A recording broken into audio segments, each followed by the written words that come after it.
çegarаны taqtooну 1991 жылкы КМШ мамлекеттеринин декларациясынын негизинде жүргүзөбүз деп ошону кол коюлган. Ошондон кийин анан чегараны тактоо жакшы жүрүп кетти. Ага чейин чегараны тактоо жүрбөй турган. Ал эми биз кыргыз тарап 1991 жылкы 8 декабрындагы көз карандысыз мамлекеттердин шериктештигинин түзүү жөнүндөгү келишимди 1991 жылдын 21 декабрындагы Алмата декларациясын жана КМШ мамлекеттеринин эгемендүүлүктү сактоо, аймактык бүтүндүк жана чегараларды кол тийбестиги тууралуу Москва декларациясын негиз кылып, кыргыз-тажик чегарасын жазууну сунуштаган. Мындан улам тараптар чегаранын калган бөлүгүн тактоодо бирдиктүү чечимге келе албастан, сүйлөшүүлөрдүн кийинки 10 жыл аралыгында 2011ден 2021, андан кийин дагы 3 жыл 2024-кө чейин 1 метр жер чегара тилкесин тактай алган эмеспиз. Өтө татаал сүйлөшүүлөрдөн кийин, ар түрдүү колдонулган ыкмалардан кийин аягында тажик тарапты мамлекеттик чегараны аныктоодо 1991 жылдагы пайдаланып жаткан чегараны негиз катары алып иштөөгө мажбурладык. 2021 жылдан тартып эки мамлекеттин өкмөттүк делегациялары чегараны тактоо иштерин жигердүү улантып, талаа изилдөө жана камералдык жумуштарды жүргүзүүнүн натыйжасын төмөндөгү жыйынтыкка жетиштик. Урматтуу депутаттар, мен жана башында айттым, дагы бир ушул жерде айтып коеюн. Ушул 1991 жылдагы пайдаланып жаткан чегараны негиз катары алып иштөөгө чечим кабыл алынгандан кийин гана чегара тактоо башталды. Ачык айтыш керек. Ага чейин ызычуу, уруш талаш, мына эки жолу чоң конфликт болду. Качалаган жарандарыбыз өттү. Аны мен кийинки дагы айтамын. Так, ошон үчүн ушул жерден баштап биздин тарыхый чечимдерибиз башталган тактоо боюнча. Биринчи, Лейлек району боюнча мамлекеттик чегара сызыгынын өтүүсүн жөнгө салууда Тажик Республикасынын Кайрагач участогунан Кайрагачты көрсөткүлө.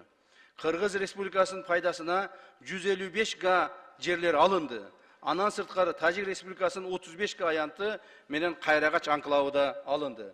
Мына Лейлектик, Баткендик биздин депутаттарыбыз жакшы билесиздер. Кайрагач.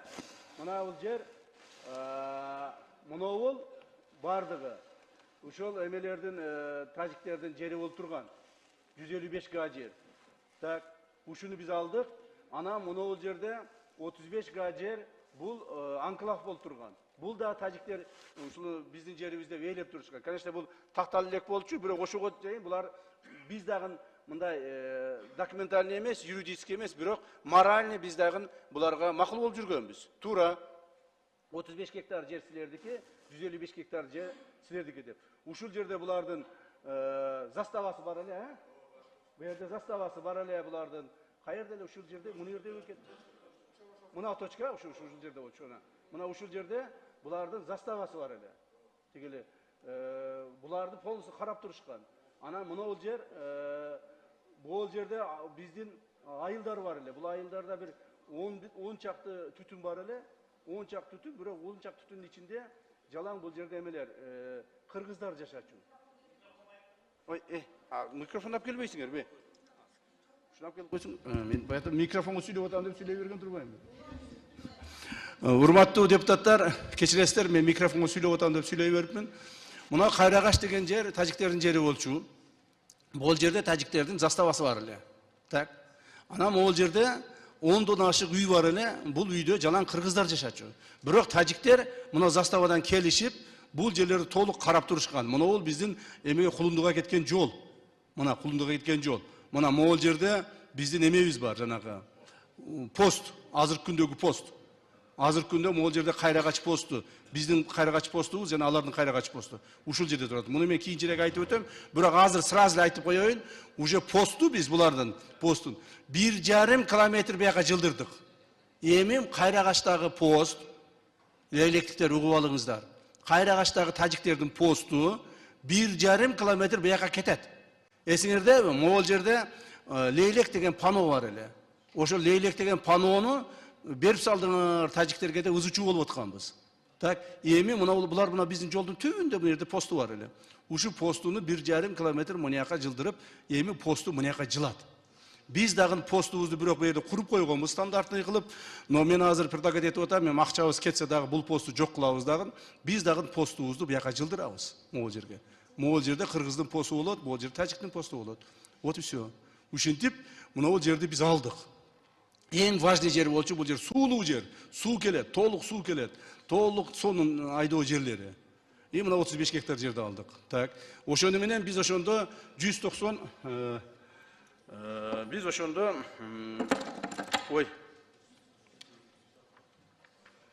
biz ошондо 190 гектар жерди булардан алдык. Түшүндүңөр, урматтуу депутаттар? Мына ушул жерди алдык, 190 гектар жерди алдык.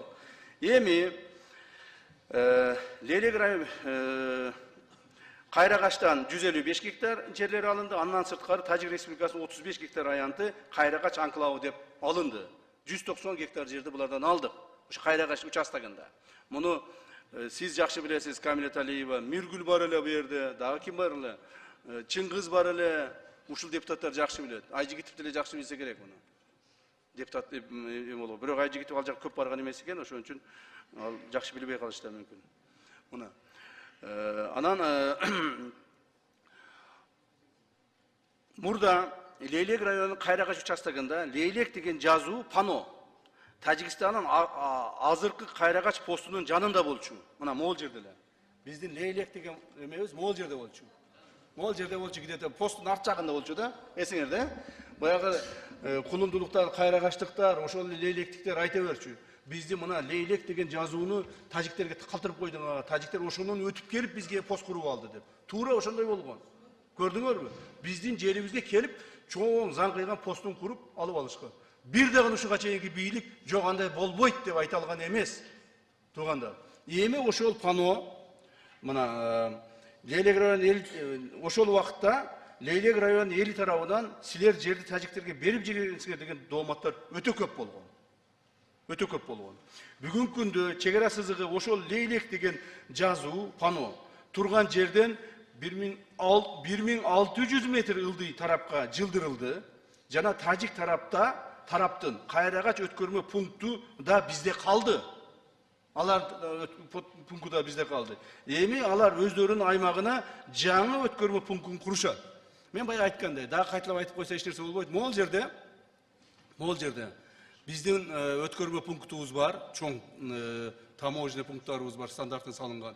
Анын жанында тажиктер салган. Алардыкы да чоң посту бар. Кайрагач деген. Кече күнү ачтык го биз. Кече күнү ачтык ошо посттор. Эми бул посттор жылат. Мына жылат. Мына жылып келип туруп мына жерге келет. Ушул жерде эми Кайрагач алар өз тарабына, биз өз тарабыбызга мына чек ара сызыгынын жерге ушул жерге курабыз. То есть уже элдин баягы бизге койгон дооматын биз чечтик. Мындан ары эл доомат кылбайт бул жерде. Так, идем дальше деп коет го, Анча-мынча орча сүйлөп аралаштырып турайын, аны түшүнбөй калбагыла.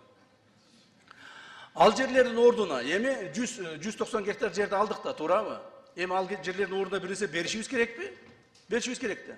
Эмнелерди бердик биз ал жерлерге? Муну да тактап жазып алгыла.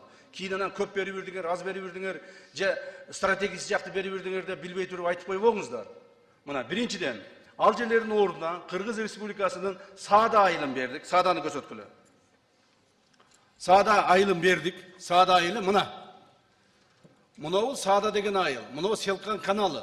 Селкан каналынын ылдый жагы Тажик, жогору жагы Кыргызстан. Мына ушул жерде Саада деген айылыбыз барган. Саада айылында 17 кожолугубуз бар эле, үйүбүз бар эле.